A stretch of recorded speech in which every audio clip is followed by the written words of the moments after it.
Sekali lagi selamat pagi, salam sejahtera untuk kita semua, selamat tahun baru. Dan masing-masing boleh saya salam pak kiri kanan, muka belakang, paling kurang 3 atau 4. Mar haga kuat tu muka kong saya lihat tu gigi. Gitu. Haga tu muka dan senyum, selamat tahun baru, Tuhan memberkati. Jangan dah bahasa salam di mana, tu muka di mana. Mesti saya lihat dengan tu gigi. Kalau sudah ada gigi ya tu gusi jo tu saya lihat. Oke, paling kurang 3 atau 4. Itu lain nanti saya terus sabantar. Sekali lagi selamat tahun baru. Tuhan memberkati saudara sekalian. Nah, saudara-saudara, kemarin kita sudah merenungkan tentang Tuhan yang mengatur waktu. Bahkan istri saya bilang kalau lihat di situ Tuhan mengatur 28 siklus kehidupan. Nah, itu orang saya renungkan kemarin di mana kota baru kemarin. Di mana kemarin? Pengkhotbah pasal 4 atau 5? Pasal 3. Kemarin pengkhotbah pasal 3 orang bicara tentang Allah mencipta, mengatur, mengendalikan musim kehidupan. Dan kita tidak bisa menambah, kita tidak bisa mengurang. Pengkhotbah bilang semua telah ditetapkan dari kekal. Nah, betapa indahnya orang yang mengerti hal-hal ini. Nah, hari ini kita akan merenungkan satu bagian yang lain. Maka untuk memulai ini kita boleh tanya, sekaligus mungkin ini akan mengklasifikasi orang ke dalam 4 kategori. Pertama, ini hari kedua, siapa di antara kita yang sudah punya tujuan untuk tahun ini? Sudah menetapkan tujuan? Ada? Renungkan jo dalam hati ini pertanyaan. Sebaliknya, siapa yang sampai hari kedua ini belum tahu, belum ada, belum menetapkan tujuan hidup? Hari kedua. Atau mungkin yang ketiga, siapa yang mengalir jo? Mau bilang kayak ndak ada tujuannya, ndak juga pendeta. Tapi memang belum ada tujuan, nyandak juga masa bodoh, jadi mengalir jo. Mau bagaimana ini tahun mengalir jo?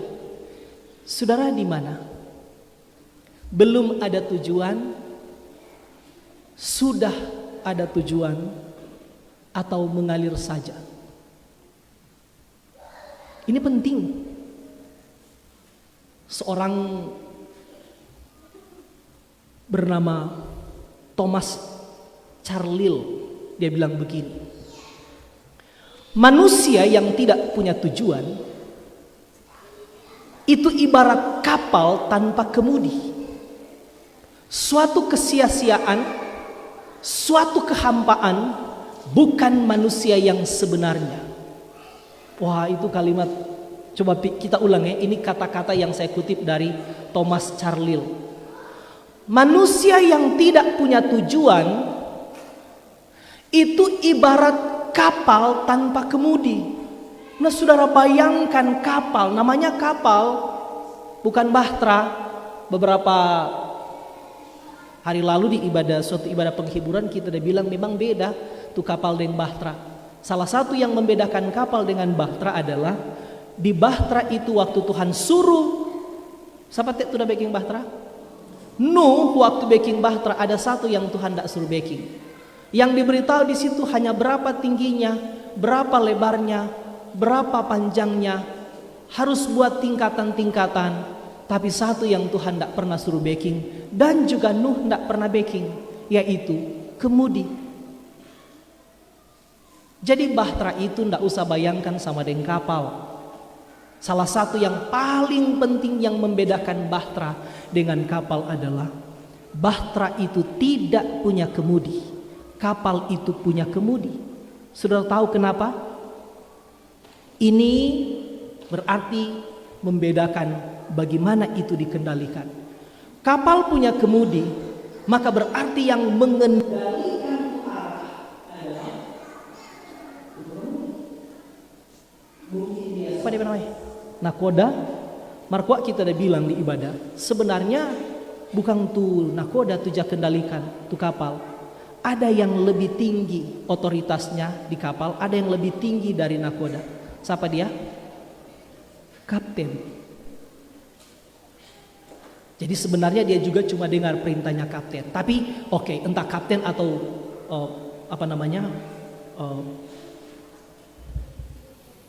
pengemudinya. Tapi bahteranya enggak. Bahtera itu enggak ada kemudi. Jadi karena dia enggak ada kemudi, siapa yang kendalikan tuh bahtera itu? Bukan Nuh. Bukan Nuh. Nuh hanya disuruh naik, berdiam diri. Tidak boleh ada kemudi, karena yang akan mengemudikan bahtera itu adalah Tuhan sendiri. Tapi itu positif. Yang kita tanya tadi yang aspek yang agak negatif. Siapa yang di sini belum ada tujuan? Atau yang kedua kita bilang bukan juga ndak ada tujuan pendeta. Merenjanda juga masa bodoh. Jadi DP istilah mengalir saja. Nanti mau lihat, no? Nanti mau lihat, nanti mau lihat, nanti mau lihat. Mengalir saja. Menurut saudara mana yang bagus? Hidup yang punya tujuan, hidup yang tidak punya tujuan, atau hidup yang mengalir saja? Maksudnya dia kayaknya jalan tengah. Mau bilang ndak ada tujuan, nyandak juga. Tapi juga nyandak pernah masa bodoh. Satu kali lagi kita tanya sambil jawab dalam hati. Siapa di antara kita yang hari kedua nyandak tahu DP tujuan apa?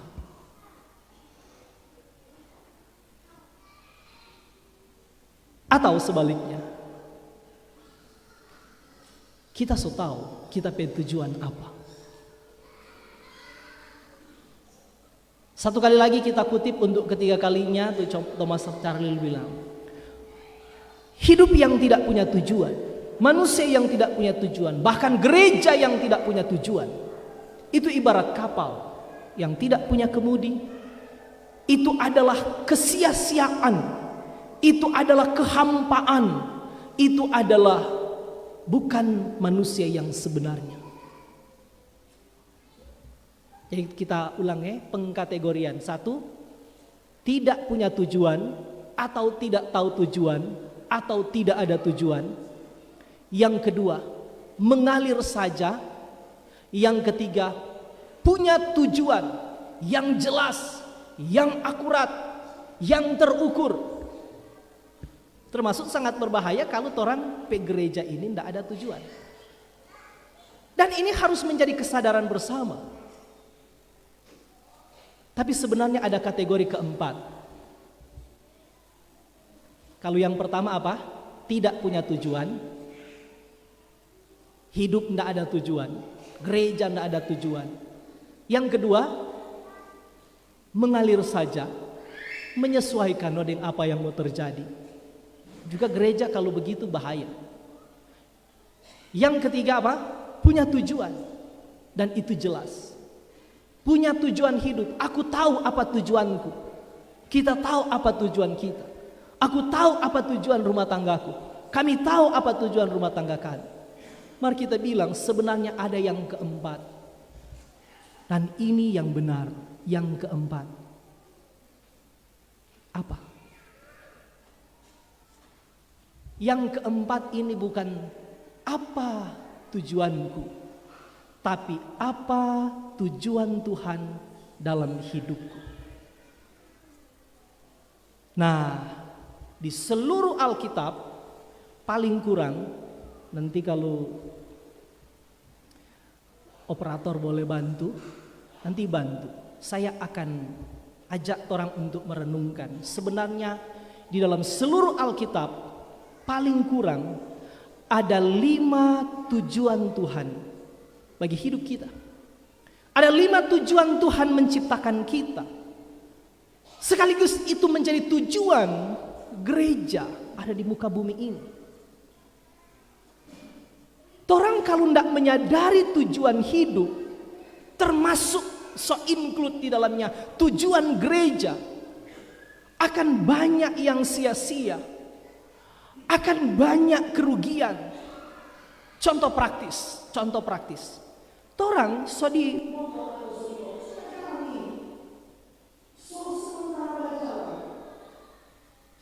atau sodi motor kong baku tanya, mau pi mana torang? Nin tahu. Apa yang akan terjadi kira-kira? Habis waktu percuma, habis bensin percuma. Betul tak? Tapi kalau torang sebelum naik motor naik oto, so tentukan, torang mau pi mana? Mau pi di Bitung. Mau lewat mana? Mau lewat Tomohon turun Pineling? Atau torang mau lewat Tanggari?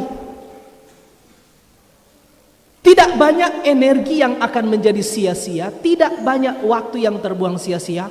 Bahkan kalau boleh, orang so membaca dulu melalui sekarang dengan kecanggihan zaman ini, membaca dulu apa dia nama?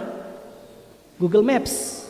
Orang dapat tahu, oh mau lewat sana, kenapa ini ada merah atau malah coklat? Itu berarti macet parah. Kalau di sini memang agak rusak tuh jalan, marbiru dia. Oh mulus bajalan.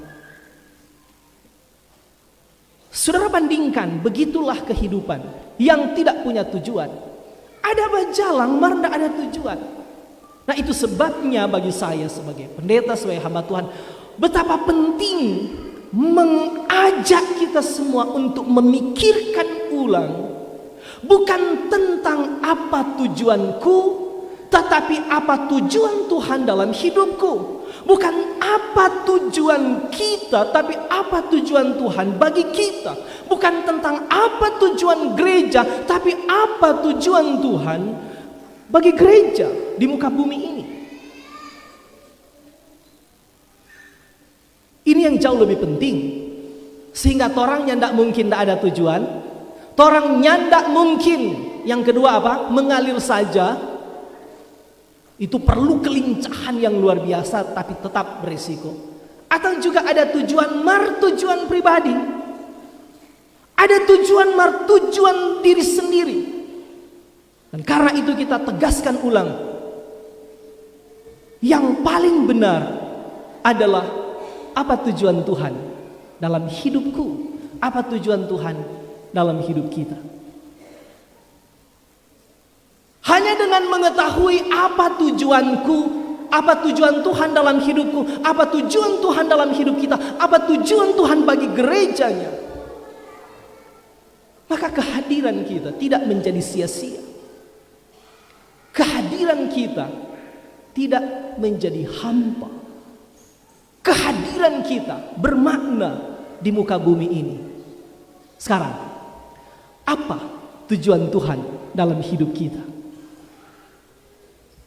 Saya akan memberikan beberapa ayat dari beberapa bagian Alkitab, jadi tidak terikat pada Mazmur 96 ini, karena di Mazmur 96 ini hanya menyebutkan 2. Apa itu? Nanti. Supaya orang ini kok hari raya khusus kan? Nanti kalau mulai hari Minggu biasa, orang akan lebih ketat menjaga pemberitaan-pemberitaan sesuai teks dan kemudian memperhatikan tema-tema di MTPJ. Tapi ini memang karena mumpung baru hari kedua, kita rasa penting sekali untuk orang memiliki pemahaman, memiliki wawasan, memiliki kesadaran, sehingga orang ada arah, ada tujuan.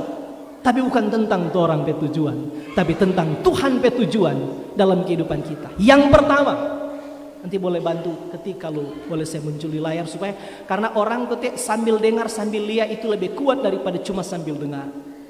Atau boleh kalau saudara sambil dengar, sambil lihat, sambil tulis. Yang pertama, tujuan Tuhan menciptakan kita adalah untuk menyenangkan Tuhan. Bahasa lainnya untuk memuliakan Tuhan. Dua ayat yang boleh saya sebut misalnya atau satu. Di dalam Roma 11 ayat 36. Sebab segala sesuatu adalah dari Dia dan oleh Dia dan kepada Dia. Bagi Dialah kemuliaan sampai selama-lamanya. Ada bagian lain misalnya Matius 22 ayat 37. Kasihilah Tuhan Allahmu dengan segenap hatimu, dengan segenap jiwamu, dengan segenap akal budimu, dengan seluruh hidupmu. Jadi waktu Tuhan menciptakan kita itu bukan kebetulan. Tuhan menciptakan kita, Dia punya tujuan dalam hidup kita. Dan tujuan pertama Tuhan menjadikan kita adalah supaya kita menyenangkan Tuhan.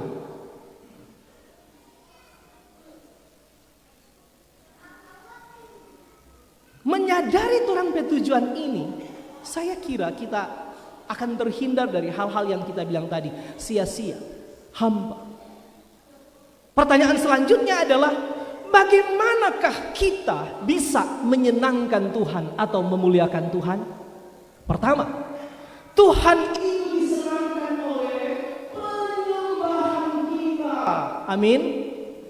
Jadi tujuan kita datang. Meskipun akhirnya Alkitab bilang penyembahan itu tidak sebatas persekutuan-persekutuan seperti ini. Seluruh kehidupan kita adalah penyembahan kita kepada Tuhan. Tapi tujuan utama menyembah bukan supaya kita dipuaskan, bukan supaya kita disenangkan, tapi supaya Tuhan yang disenangkan. Implikasinya, kalau misalnya saudara pernah dengar orang begini,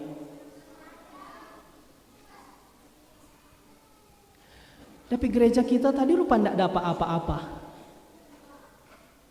Itu justru menjadi tanda dia salah memahami apa tujuannya datang di gereja. Datang di gereja bukan supaya orang dapat apa-apa, bukan supaya orang disenangkan, bukan supaya orang yang dimuliakan, tapi supaya Tuhan disenangkan.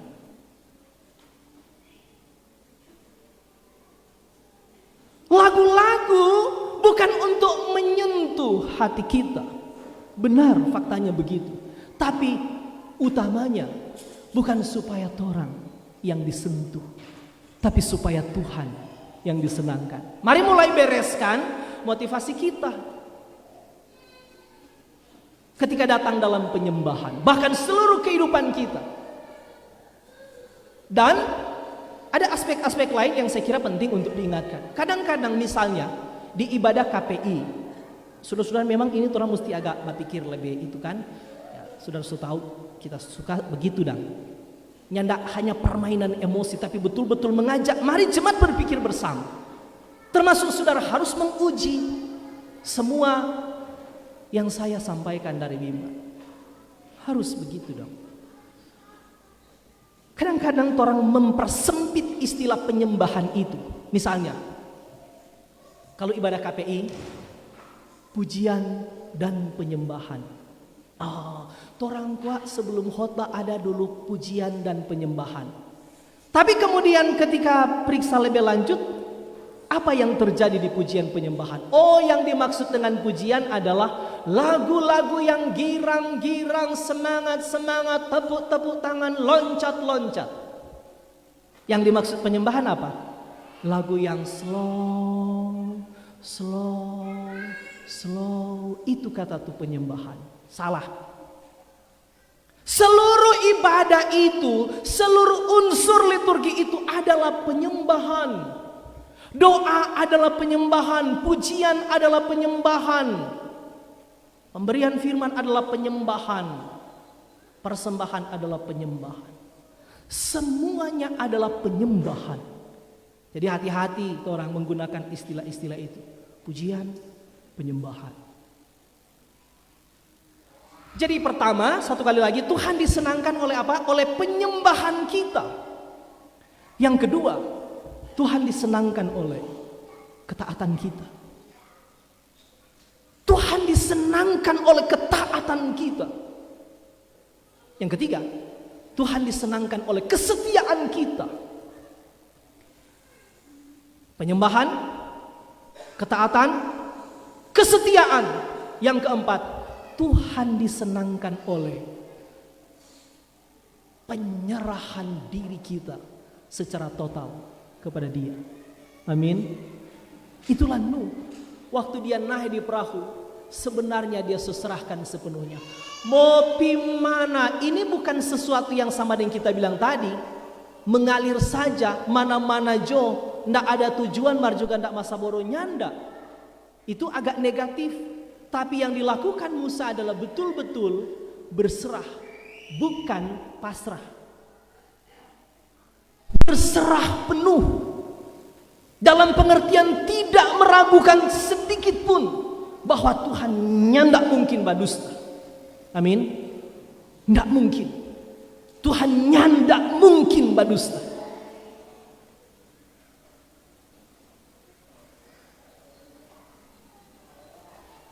Mazmur 96 sebenarnya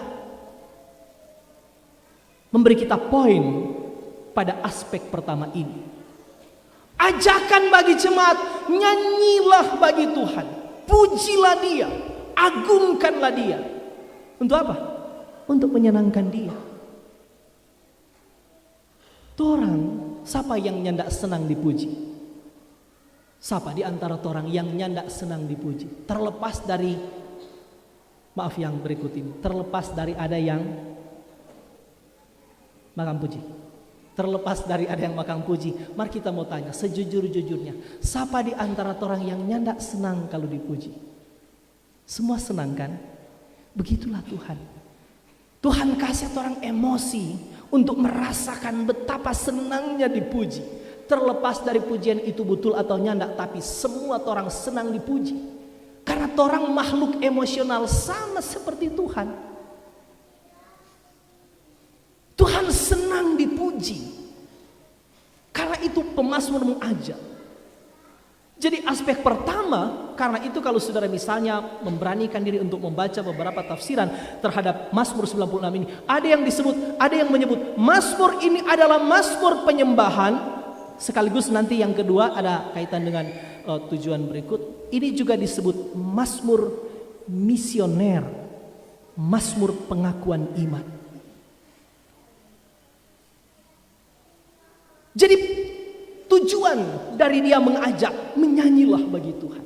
Ini sebenarnya soal membangun penyembahan. Tapi orang lihat dia struktur di sini.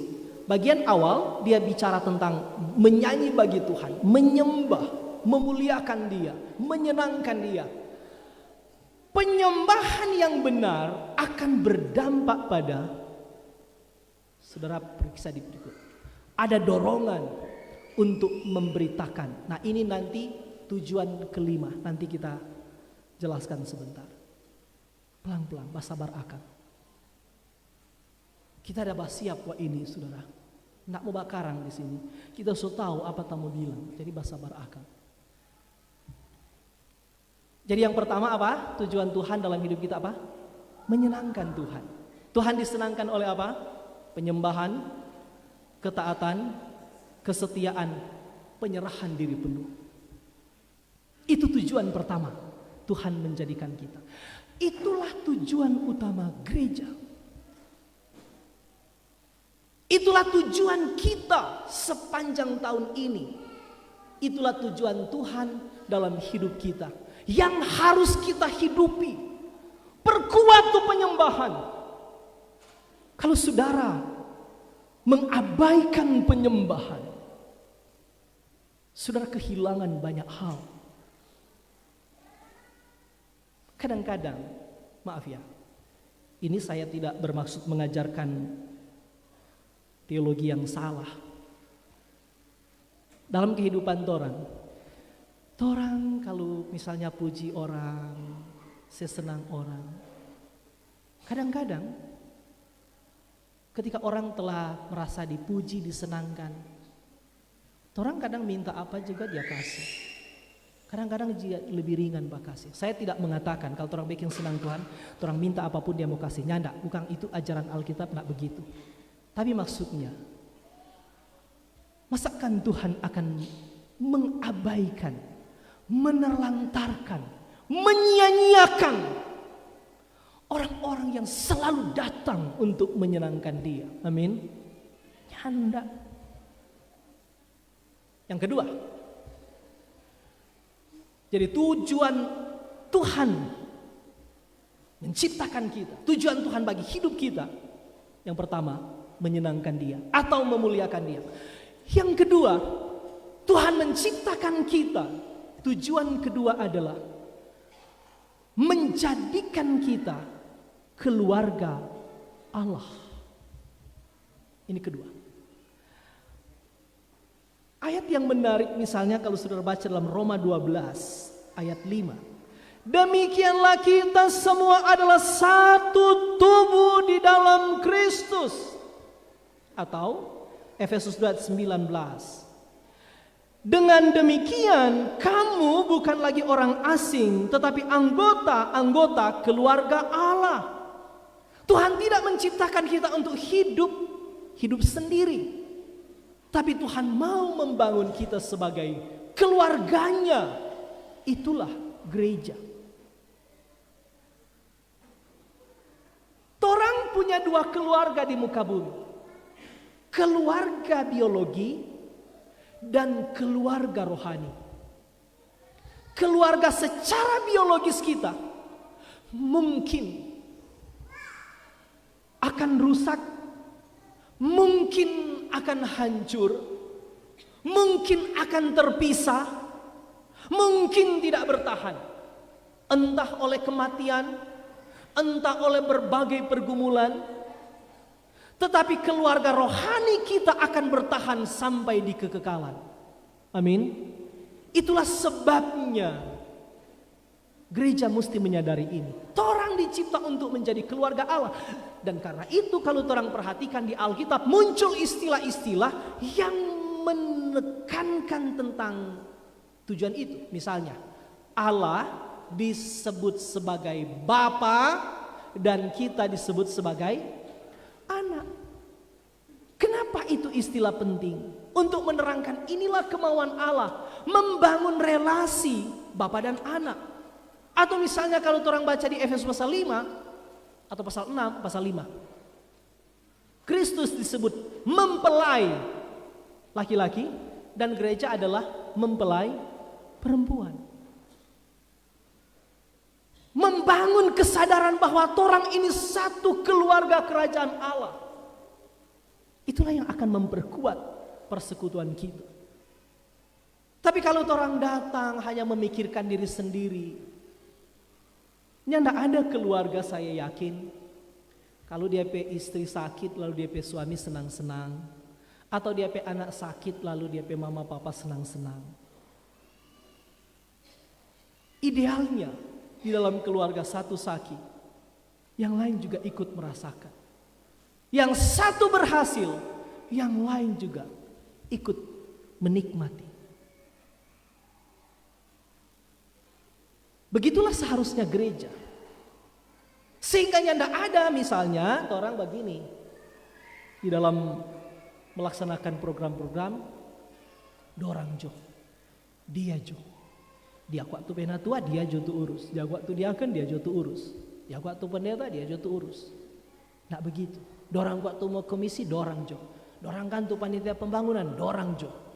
Tidak begitu. Karena kita adalah keluarga Allah, kita membangun nilai-nilai keluarga itu termasuk di dalam kehidupan gereja kita. Nyanda ada yang egois, nyanda ada yang memikirkan diri sendiri, nyanda ada yang berniat untuk diutamakan, nyanda ada yang berniat mencari nama. Ada. Karena Tuhan menciptakan kita untuk menjadi keluarga Allah. Yang ketiga, Tuhan menciptakan kita untuk menjadi serupa dengan Kristus. Hati-hati, bukan menjadi Kristus, tapi menjadi serupa dengan Kristus. Menyenangkan Tuhan, menjadikan kita keluarga Allah. Yang ketiga, Tuhan menjadikan kita, Tuhan menciptakan kita. Tujuan ketiga Tuhan dalam hidup kita adalah supaya kita menjadi seperti Kristus.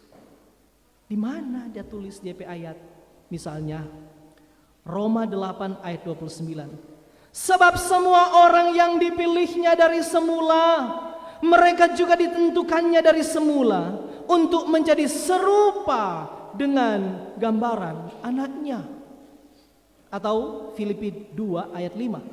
Hendaklah kamu semua dalam hidupmu bersama menaruh pikiran dan perasaan yang terdapat juga di dalam Kristus Yesus. Kita tidak dicipta untuk menjadi Kristus. Kita tidak dicipta untuk menjadi Allah, tapi menjadi serupa dengan Kristus. Dan itu perlu waktu berapa lama? Seumur hidup. Ini bukan peristiwa yang sekali jadi. Bagaimana kita menjadi serupa dengan Kristus? Maka Tuhan menggunakan 4 hal. Bahasa lain menjadi serupa dengan Kristus adalah bertumbuh. Bertumbuh secara rohani. Jadi bahasa lain dari menjadi serupa dengan Kristus adalah bertumbuh secara rohani. Dalam hal watak, dalam hal karakter, dalam hal kasih, dalam hal kekudusan, dalam hal nilai-nilai kehidupan. Dan untuk bertumbuh, Tuhan memberikan kita 3 hal. Pertama, firman. Firman yang akan dipakai oleh Tuhan. Kebenaran-kebenaran firman yang akan dipakai Tuhan untuk membuat kita bertumbuh dari hari ke hari. Yang kedua, Tuhan memakai orang lain, termasuk gereja, hamba-hamba Tuhan, pelayan-pelayan Tuhan, supaya orang bertumbuh. Orang juga mesti rendah hati. Karena ada orang-orang lain yang bisa Tuhan pakai untuk membuat kita bertumbuh. Tadi malam di katekisasi persiapan untuk orang tua baptis, masih ada 4 orang yang nyanda iko di gereja beberapa hari lalu karena masih kerja, dan kita bilang untuk yang sisa 4 orang katekisasinya di Pastorijo supaya juga lebih lebih tidak formal. Jadi kira-kira 1 jam orang bercerita di pastori, saya menerangkan tentang baptisan anak. Dan 4 itu bilang materi itu orang belum pernah dengar selama aja ikut penggembalaan. Apa itu? Nanti kita mau bilang kalau saudara mau jadi Papa Ani, kong kita tuh mau katekisasi. Betul gak? Berarti bertumbuh perlu firman, perlu orang lain. Jangan merasa tahu semua ini. Yang paling berbahaya begitu. Kita so senior, kita so puluhan tahun dalam pelayanan. Ini ngana baru anak kemarin mau setel ajar pak kita. Wah, saudara tidak bertumbuh. Saudara menjadi angkuh, menjadi congkak.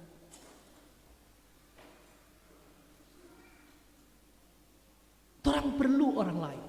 Ada orang-orang yang mungkin lebih muda dari orang. Saya jadi pendeta, kita senang, kita bersyukur. Ada pendeta-pendeta yang lebih muda, ada sarjana-sarjana teologi yang lebih muda. Tapi saya melihat mereka begitu luar biasa. Mereka punya banyak pengetahuan. Mereka bisa mengajar dengan luar biasa. Mereka punya pengertian yang lebih dalam dari kami yang lebih tua. Dan kami tidak melihat itu sebagai ancaman, sebagai saingan. Nggak. Orang mesti bersyukur. Dengan begitu berarti Tuhan memelihara gereja. Artinya begini. Ini bapikir bodok-bodok, bapikir popo-popo, ndak benar ini. Misalnya, generasi-generasi sarjana-sarjana teologi, pendeta-pendeta muda yang muncul sesudah torang. Maaf ini kata-kata kasar. Yang payah, dangkal secara teologi, dangkal secara pengetahuan, tidak mementingkan kekudusan dan moral-moral yang benar. Apakah gereja masih punya masa depan dengan orang-orang seperti itu? Nyanda. Jadi justru ketika orang yang lebih tua melihat, wah ada orang-orang muda yang Tuhan bangkitkan, berarti Tuhan tetap memelihara gereja. Tahun ini orang semua pemilihan pelayan khusus. Nah, saya umumkan kemarin, minggu depan atau 2 minggu depan, minggu depan Kang, semua pelantikan tuh panitia. Atau masing-masing kolom so utus talian di grup WA Pelsus, so kirim tiap kolom kirim 2 orang untuk menjadi panitia. Nggak ada yang sempurna. Tapi salah satu yang saya harapkan adalah pilihlah orang-orang, termasuk mereka yang menyadari 5 tujuan ini. Nggak ada orang yang sempurna. Nggak ada di antara orang yang sesempurna. Semua orang sedang bertumbuh. Tapi kita bilang, ya memang kalau di gereja mula-mula namanya tua-tua jemaat, maka memang yang dipilih yang tua-tua. Tapi akhirnya orang menyadari bahwa kedewasaan rohani tidak selalu ditentukan oleh umur, usia. Ada orang yang lebih muda dari orang, tapi kepekaan rohaninya luar biasa, pengertiannya tentang visi Tuhan luar biasa, kesetiaannya, tekadnya, gairahnya untuk melayani berapi-api. Karena itu orang mesti mempersiapkan ini. Sekaligus kita seulang-ulang dari mimbar ini akhir-akhir ini, ya siapa yang merasa dipanggil, siapa yang merasa digerakkan untuk mau melayani, nggak usah malo-malo. Mar juga nggak usah bikin baliho, nggak usah malo-malo, mar nggak usah bikin baliho. Terang-terangan juga. Iya toh, GMB bagaimana? Kader-kader, penatua, Rigo kan soalnya enggak. Bikers, so mulai lia-lia. Pas cerita juga baik-baik. Supaya enggak ada lagi kubu-kubu. Iya toh, orang ini keluarga. Pas cerita baik-baik. Siapa tuh mau jadi penatua pemuda? Siapa tuh mau jadi penatua bikers? Iya toh, pas cerita baik-baik. Dua-dua kan soalnya enggak toh. Jadi so boleh cumu. Iya toh, penatua remaja yang pemuda enggak tuh. Bah cerita coba baik. Kalau mau baca calon, bah bilang. Nah apa-apa. Karena 1 Timotius 3 ayat 1 bilang apa? Barang siapa menghendaki jabatan penilik jemaat, dia menghendaki sesuatu yang mulia.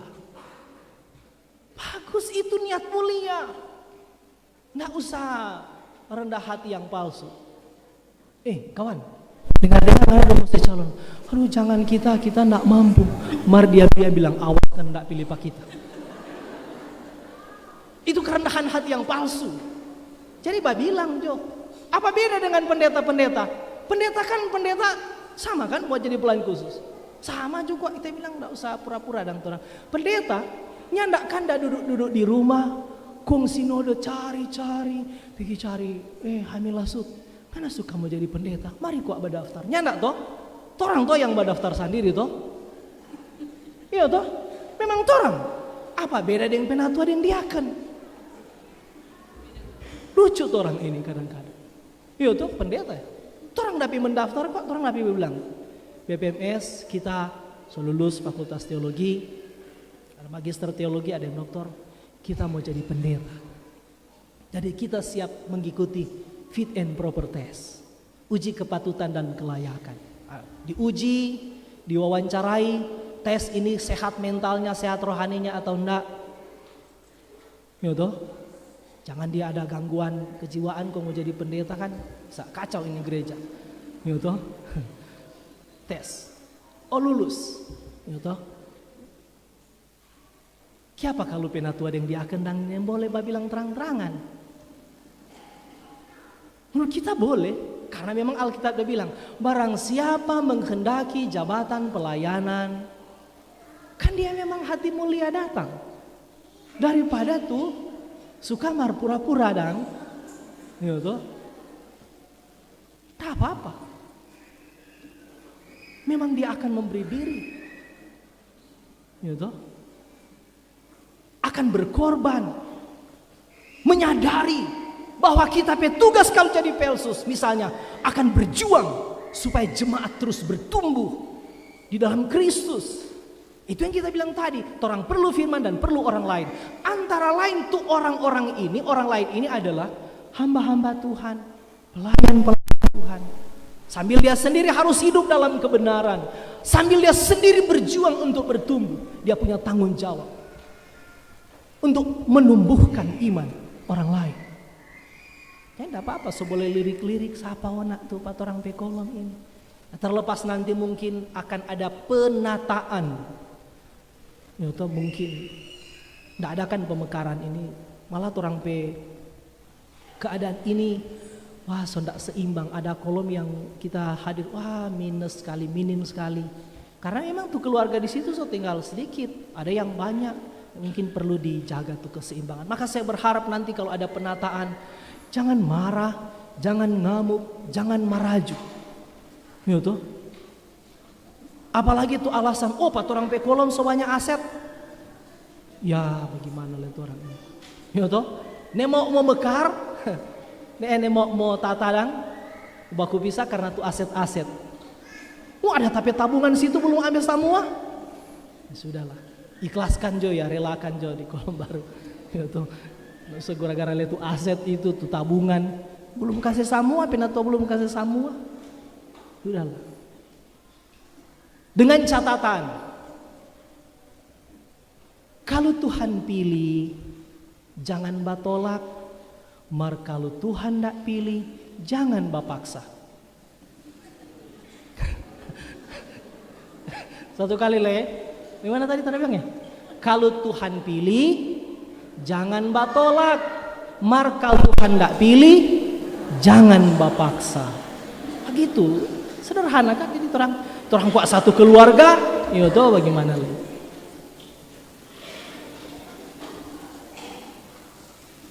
Kalau Tuhan tidak pilih, kalau Tuhan pilih, jangan tinggi hati. Mar kalau Tuhan tidak pilih, jangan kecil hati, apalagi sakit hati. Nah gitu dah. Ulang lagi ya. Kedua, kalau Tuhan pilih, jangan batolak. Kalau Tuhan tidak pilih, jangan bapaksa. Kedua, kalau Tuhan pilih, jangan tinggi hati. Mar kalau Tuhan nyandak pilih, jangan kecil hati, apalagi sakit hati. Maraju. Nggak datang-datang di kolom. Balik ulang di kolom lama. Ya bagaimana lagi? So susah-susah 1 tahun dah kerja ini panitia, ndak ke jaga gaji, yo tuh. Bendahara mau dapat gaji tuh panitia. Dapat lihat nyanda ini kan, berkorban. Jadi mau jadi panitia yang tahu siapa? Berkorban kayak dorang. Wah, susah-susah dah atur. Giliran dia ndak tapilih atau dia calon ndak tapilih, maraju. Pindah ulang di kolom lama, balik jo tarik di kolom lama. Kacau lagi. Nggak mau layani, salah. Mau layani, rasa begitu. Pusing lagi tuh pelsus baru. Mulai pelayanan, yang pertama diurus adalah yang tukang meraju. Ya kacau. Harusnya mulai dengan semangat baru, harapan baru, program-program baru. Tapi 1-2 bulan pertama, pelsus yang terpilih disibukkan dengan mengurus sudah maraju-maraju dulu. Gimana ini gereja? Sudahlah, itu lama. Tapi orang berharap gereja ini makin maju. gereja ini terus bertumbuh. Tuhan memakai hal-hal apa untuk kita bertumbuh? Memakai firman, memakai orang lain. Yang ketiga, Tuhan juga memakai penderitaan. Ini tidak enak. Di dalam penderitaan itulah justru kita bertumbuh. Sebagian besar orang besar justru menjadi besar setelah melewati pergumulan-pergumulan besar. Dan orang mesti siap menghadapi itu. Kesulitan-kesulitan kadang-kadang menjadi sarana Tuhan untuk membuat kita bertumbuh. Yang diperlukan adalah cara pandang bahwa Tuhan nyanda pernah berniat jahat dalam hidup kita. Bahkan terhadap kesulitan-kesulitan yang datang. Amin. Yang keempat, Tuhan menciptakan kita untuk menyenangkan Tuhan. Tuhan menciptakan kita untuk menjadi keluarganya Tuhan. Tuhan menciptakan kita untuk menjadi serupa dengan Kristus. Yang keempat, Tuhan menciptakan kita untuk melayani. Melayani bukan sebatas menjadi diaken, penatua, pendeta, komisi-komisi nyanda. Tuhan menciptakan kita untuk memberi sumbangsi. Tuhan menciptakan kita ada di dunia ini untuk memberikan kontribusi. Sumbangsi kita, kontribusi kita di dunia ini, itulah pelayanan kita. Dan dalam rangka mengerjakan pelayanan ini, Tuhan memberikan beberapa hal kepada kita. Pertama, Tuhan memberikan talenta. Jadi masing-masing orang Tuhan kasih talenta. Nggak usah iri dengan orang punya talenta. Nggak usah. Setiap orang diciptakan unik. Dan setiap orang Tuhan tahu mau kerjakan apa. Dan dia tahu apa yang dibutuhkan untuk pekerjaan-pekerjaan kita. Tuhan kasih talenta yang berbeda-beda. Memang ada orang-orang yang memiliki multi talent. Talentanya begitu banyak. Tapi ada orang yang cuma punya satu. Ada yang punya dua. Ketika orang membaca karunia-karunia rohani, itu semua untuk kepentingan apa? Melayani. Rick Warren bilang, kita akan pensiun dari karir kita, tapi kita tidak pernah pensiun dari pelayanan kita. Kita ada di dunia ini untuk melayani. Apa yang orang lakukan bagi sesama, Yesus bilang, itulah pelayanan kita. 1 Petrus 4 ayat 10. Layanilah seorang akan yang lain sesuai dengan karunia yang telah diperoleh tiap-tiap orang. Atau misalnya Efesus 2 ayat 10. Karena kita ini buatan Allah diciptakan dalam Kristus Yesus untuk melakukan pekerjaan baik yang dipersiapkan Allah sebelumnya. Itulah orang pelayanan di muka bumi ini. Dimanapun orang. Jadi petani, jadi pedagang, tukang ojek, itu pelayanan kita. Tidak usah berpikir yang muluk-muluk. Mau jadi pelayan itu berarti jadi pendeta, jadi penatua, jadi diaken. Segala sesuatu yang kita lakukan untuk menyenangkan Allah, itulah pelayanan kita. Tuhan menciptakan kita untuk melayani. Yang kelima, terakhir, itu juga yang ada kaitan dengan orang pemazmur pagi ini. Jadi kalau orang perhatikan ayat-ayat awal ini, ayat 1 dan ayat 2 bagian A, ini ada kaitan dengan tujuan pertama, menyenangkan Allah, memuliakan Allah. Lalu di sini juga ada kalimat kabarkanlah keselamatan yang daripadanya dan seterusnya dan seterusnya. Ini kaitan dengan tujuan kelima. Tuhan menjadikan kita, yaitu apa? Untuk misi, untuk penginjilan, untuk memberitakan Injil. Ayat yang paling populer tentu adalah Matius 28. Pergilah, jadikan semua bangsa muridku. Ini perintah kepada siapa? Ini perintah kepada orang-orang yang telah percaya kepada Yesus Kristus. Kita tidak diminta untuk menyimpan rapat-rapat menjadi rahasia internal kita tentang keagungan perbuatan-perbuatan besar Tuhan, tentang karya agung Tuhan di dalam Yesus Kristus. Tapi kita diminta untuk ceritakan itu. Mazmur bilang, kabarkan keselamatan itu. Ayat 3, ceritakan kemuliaannya. Dan Alkitab bilang seluruh kemuliaan Allah menjadi sempurna di dalam salib Kristus. Karena itu gereja yang tidak memberitakan Injil itu bukan gereja yang sebenarnya. Gereja yang benar adalah gereja yang sibuk memberitakan Injil. Satu kali lagi, ini 5 tujuan utama Tuhan. Dan ini yang harusnya menolong kita bergerak, melangkah, membangun pribadi, keluarga, persekutuan gereja di tahun ini. 1, torang dicipta untuk apa? Untuk menyenangkan Tuhan. Yang kedua, torang dicipta untuk apa? Untuk menjadi keluarganya Tuhan. Torang membangun gereja ini karena gereja adalah keluarga Allah. Yang ketiga, kita dicipta untuk menjadi serupa dengan Kristus. Kita bertumbuh dalam karakter, dalam nilai-nilai kasih. Yang keempat, kita dicipta untuk melayani.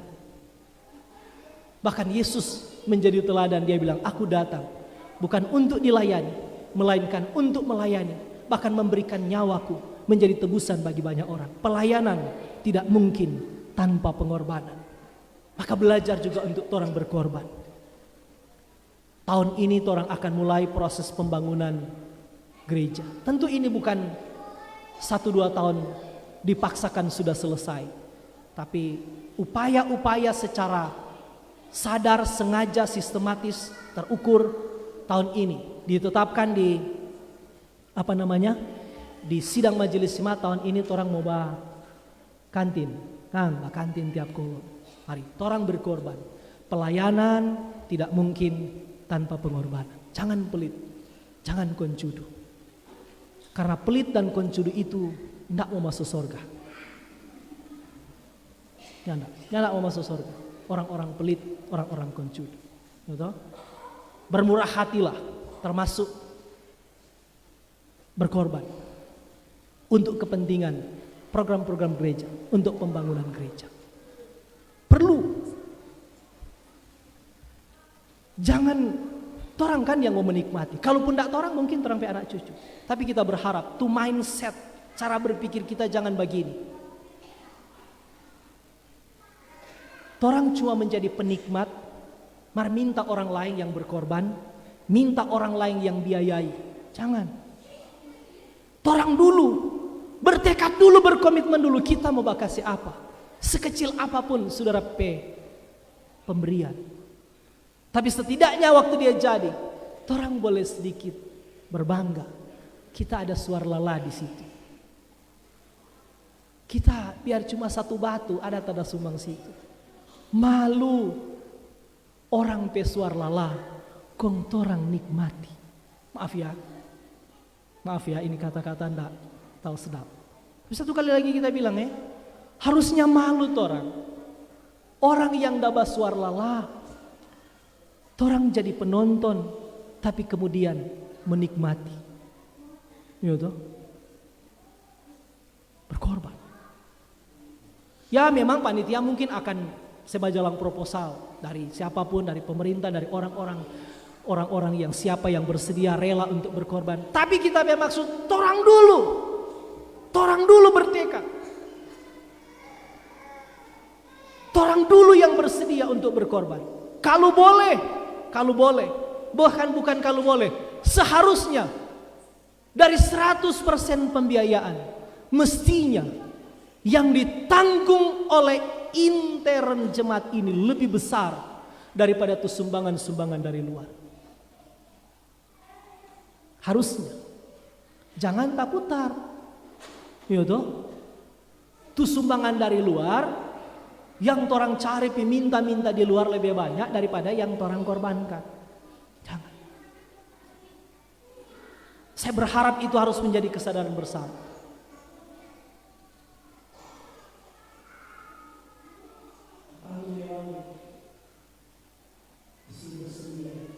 Mulai dari pelayan-pelayan, orang sama-sama. Yang kelima apa? Tuhan menciptakan kita untuk misi, untuk penginjilan. Memang ada orang-orang yang diberi talenta khusus untuk itu. Tapi semua kita harus berbagian. Topang program-program penginjilan. Topang program-program misi gereja. Mungkin kita tidak tampil di depan, tapi kita ikut berkorban. Supaya gereja ini menjadi gereja yang semakin hidup. Dan tidak usah pikir tuh misi atau tuh penginjilan itu mesti ditujukan kepada orang-orang yang di luar. Bahkan ada orang-orang yang di dalam.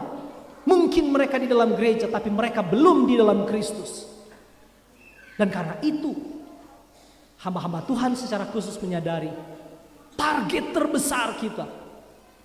Salah satu target terbesar untuk terus menjangkau jiwa-jiwa bagi Kristus.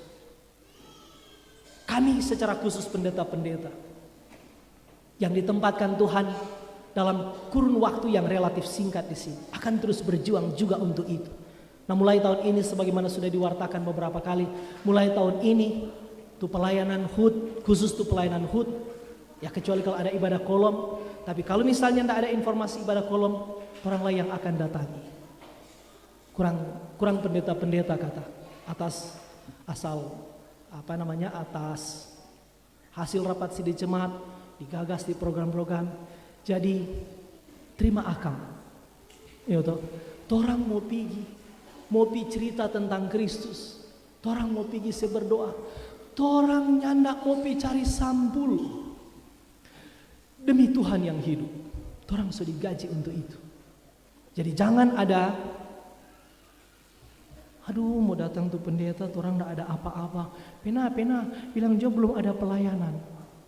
Padahal dalam hati ingin mendapat pelayanan doa, ingin digembalakan, ingin menjadi sarana itu juga untuk curhat pergumulan-pergumulan.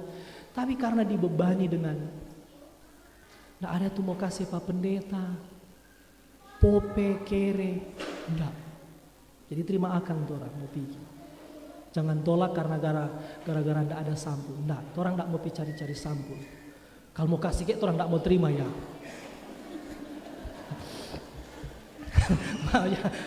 Mari kita berani bilang ini karena saudara kita yakin saudara solia orang ampa nyandak materialistis. Enggak, saudara solia buat orang ampa di sini. Enggak pendeta gila-gila doi. Nyandak. Di sana ada wanak mar di sini enggak. Gitu. Jadi orang mau pergi, gitu.